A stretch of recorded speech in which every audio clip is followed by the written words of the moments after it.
Wagwan, mi pipale.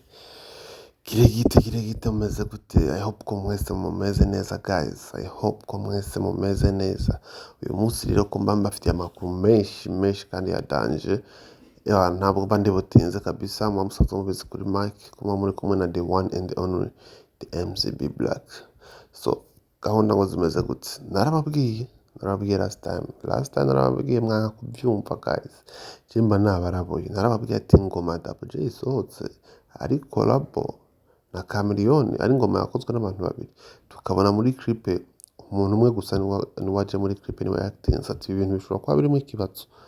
Narabipfutse mba ndabarabura imbere y'abandi bantu bose kuko ibintu mba ndabizi, mba nabibonye guys. Ubu tuvugana ahantu bigeze ntabwo bikiri banga canke birakanyegezwa. No munsi ni miriro.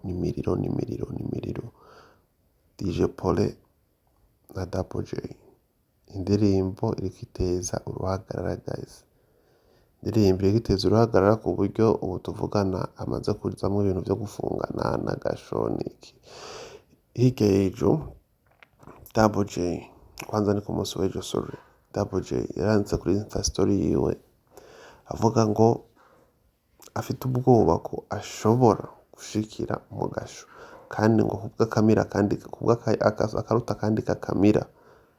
DJ Paul nawe aramenyesha yuko indirimbo ya Double J na Chameleone ari projet yiwe kuko anavuga ati marabizwa jinazanye Chameleone mu Burundi. Double J ntwari bazanye na Chameleone.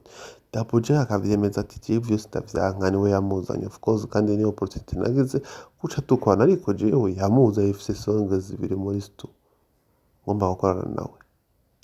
Rero kwabaye kwihuriza, ntabwo kuvuga ngo nibi ariko DJ Paul wewe aravuga yuko afise ijana kwijana vyemeza ko indirimbo ari wiwe, indirimbo yirihiye $1,000 kugira ngo get project ishobore gukunda. Mugabo ngo Billman Boy ari we Double J atashoboye kuba respect, avuga ati basi indirimbo ngiyi, ariko twashoboye guca ku mpande zose kugira ngo tubahe ibintu bisukuye. Tuvugisha ba manager wa Double J, twumviriza ba Paul ivyo bavuze ku ma social media atandukanye byose. Manager wa Double J aravuga ngo indirimbo twebwe ni projet yacu 100%, budget yose irimo nitwe twayirishe. Atariko indirimbo kubera ko twebwe twahuye na Chameleone kubera ko Double J yari kuri line up ya show kwa DJ Paul.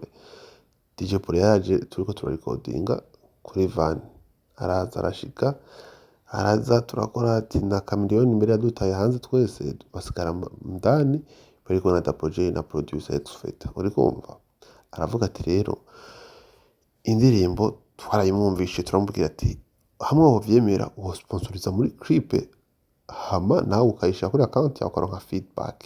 Ati mugabo ingoma 100% twayikoze kandi no kugira yumve ni jewe manager nayimungiki.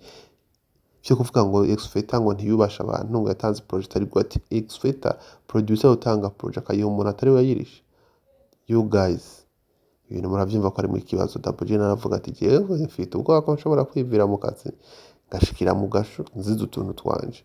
Rero ni kuvuga yuko indirimbo iri hanze muga ifite ibibazo, kandi banarabibarabuye nk'ababwiye ati mwabantu mwe indirimbo ishobora gusohoka yakozwe n'abantu babiri igasohoka irimo amasalamu y'umuntu umwe. Stay tuned ndababwira uko ibintu bipanze.